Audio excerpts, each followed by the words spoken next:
This is your boy, Mr. Miranda, a.k.a. Dave, a.k.a. the hip-hop version of Richie Valens, a.k.a. No, I'm just playing.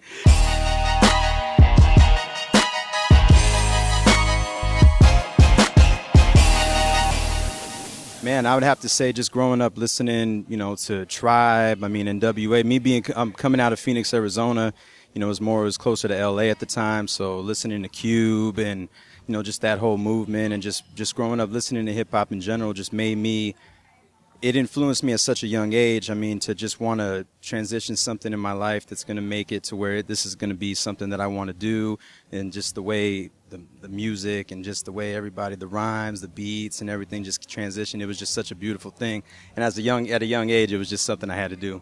Just seeing like the whole, the King T's, obviously the NWAs, the Snoops, that whole era, the Death Row era, and then just seeing everybody that followed in that, and just seeing the way music was something that it was something that channeled so great into the way society was living at the time, whether you didn't grow up that way or whether you did, it was still something that related to you, that spoke to you.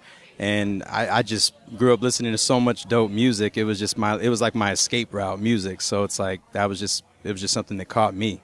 Open mics, doing mixtapes, rapping over unoriginal beats, that I didn't pay for, and that whole movement. Doing free shows, going out of town, and doing shows for free out of town.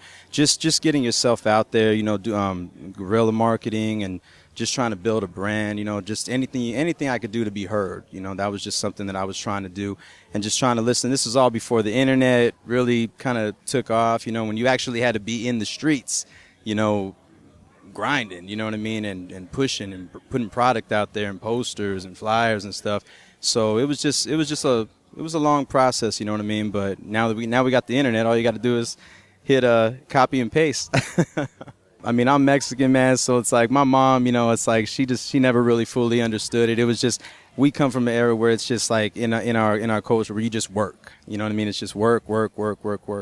And so with music in general, whether it's hip hop, jazz, soul, whatever you're doing, rock, it's still a challenge. It's nothing guaranteed. And so, of course, they were a little leery, and because the way hip hop music is nowadays, it has such a bad name that you always have to defend it. You catch yourself defending it and explaining, oh, well, that's not how I am, da-da-da-da-da. And so now that, things are starting to do a lot, things are moving a lot better, they're becoming more believers. So that's good. But it was a work in progress. Just adapting to change.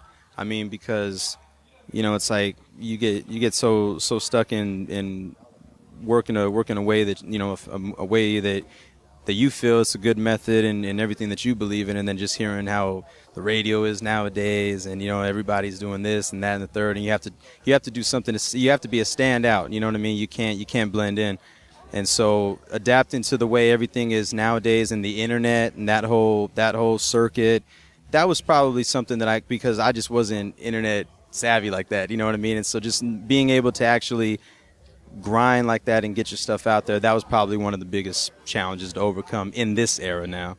I was able to get signed to a Japan label out of Tokyo called River City Records, and that was simply based off of the internet. So it's like I'll never ban the internet. There's the goods, and then there's there's obviously the bad sides to it, but I was able to actually be heard in other countries, and it's like it's something that it's just so much easier these days to get your stuff out there like that. And so that was something that I was like really proud of. It's like, had I not been able to send music or do this, that, and the third, who knows, and I just want everybody to know that that's ever listened to me and followed me, if you ever hear Mr. Miranda record, you just know that it's complete honesty. It's just it's me speaking from my heart.